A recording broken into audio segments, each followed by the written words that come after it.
So don't mind the mismatch of pajamas. It is really cold right now. Way too cold for Florida. So basically, I didn't just find out, but a few days ago I found out about the supplement called Pycnogenol, and I was wondering if anyone else has already used this. I did like a quick Google search and tried to look up like some reviews on it and things like that. I know it is huge in the blood circulation community, so people who have like just bad circulation or different, I can't remember if it's high blood pressure or low blood pressure, but it's recommended that they take this, and you know, it helps them. It's also very popular in the ED community. Yeah, the ED that only affects men. This helps them with that. Also, it is huge in skin, and so for skin, I've seen it a lot more for skin with the topical version, though the person who tipped me off to this, I'm assuming that they're taking the supplement, so the pill. I don't know if it can go both ways if you need it, but basically Pycnogenol, it's a type of pine. It comes from the bark of like this pine tree. It's like this European pine, and it reminds me a lot of the gallic acid that I took. So it kind of is related to the family of the skin that's on peanuts, as well as I think grape skin, and there was one other thing, witch hazel. And so just with hearing that witch hazel, so with the gallic acid that I was taking, I think like last year, but like 2019, so maybe 2 years ago almost, but with that, it is very, very bitter, and it can also be used as an astringent, just like witch hazel, but obviously the gallic acid, that has different properties and different you'd use it for different things. Usually it's like for women use it. This, I didn't really see any like womanly benefits, but for skin, especially for people who have hyperpigmentation, this is like huge. It helps basically take your skin and make it all one color. I've seen lots of before and afters, and I'm assuming it's from the people who are using the Pycnogenol, it's like in a serum form. And yeah, basically if you have patches of hyperpigmentation or just acne scars and things like that, it takes it and, you know, completely gives you a nice clean looking slate. The pictures are pretty cool, but I was wondering if anyone else had heard of this Pycnogenol. Not so much in the serum, because using a serum for like, especially if you like have like, let's say like you're like me, you have like lots of acne scars on your back and stuff like that, it's gonna take a lot of that little serum like to fully cover your back, versus like someone who would just use it on their face or different areas that you have hyperpigmentation. It could be like underarms or elbows, whatever, knees. So I'm more interested in this supplement, so like just like the pill people would take, and I'm wondering, okay, so what is the dosage? I saw, if you look on Amazon, right now there are a few different companies that make the Pycnogenol. Usually I see it in 100 milligram dosages, and yeah, you get like, there's this one Healthy Orange brand, and it's like a pack of 120 for $58. So I'm already starting to see that it is not the cheapest. If you go with like one of the Now supplements, that brand, it's like $40, so that's a little cheaper, but I don't know how many they give you. They only give you 60. So yeah, this is one of those things that's a little expensive.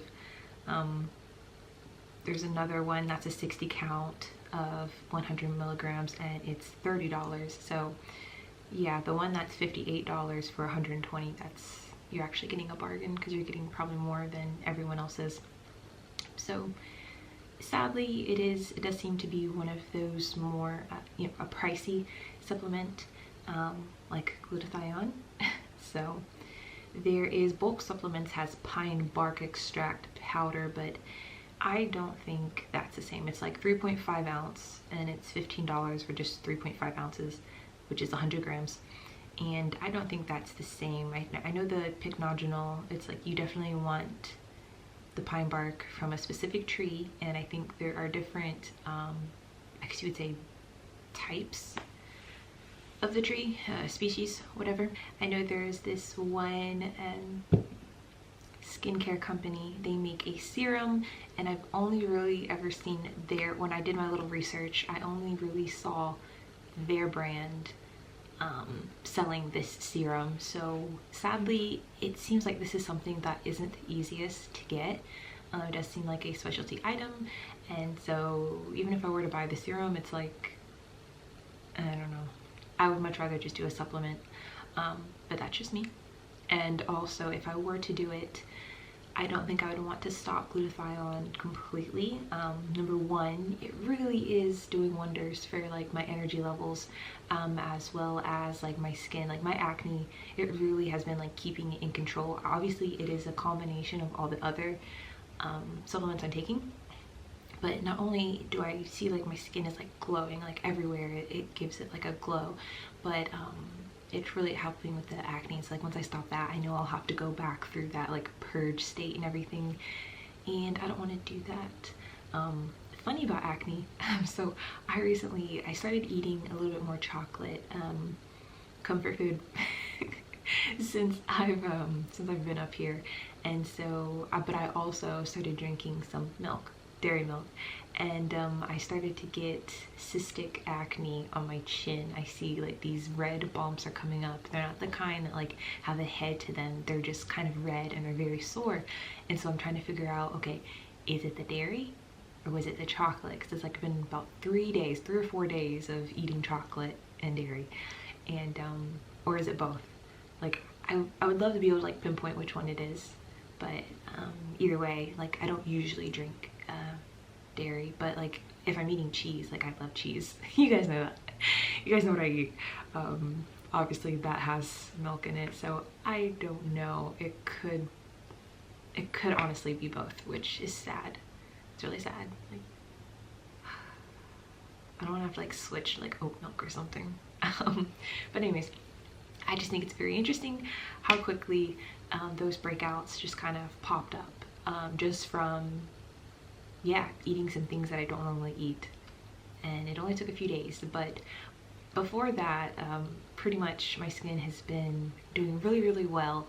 And I say it's doing really, really well because I completely stopped all of the topicals and the medicines that I was on for my dermatologist. And so this is just me taking things that, you know, I can buy from Amazon or whatnot, or like the store like CVS or Walgreens, and basically being able to just deal with my skin and my adult acne that way. So I'm really, really thankful, but at the same time, like it kind of is upsetting me that I change up and I start eating chocolate and milk and things are breaking out. But anyways, for the most part, I feel like I have a pretty good grasp on trying to clear up my skin, but I still, I would feel like it's only cleared out like maybe like 80%. I don't know if I'll ever like at least get to like 95. That would be amazing. But you know, genetics play a huge role in these things. So sometimes you can like take everything and yeah.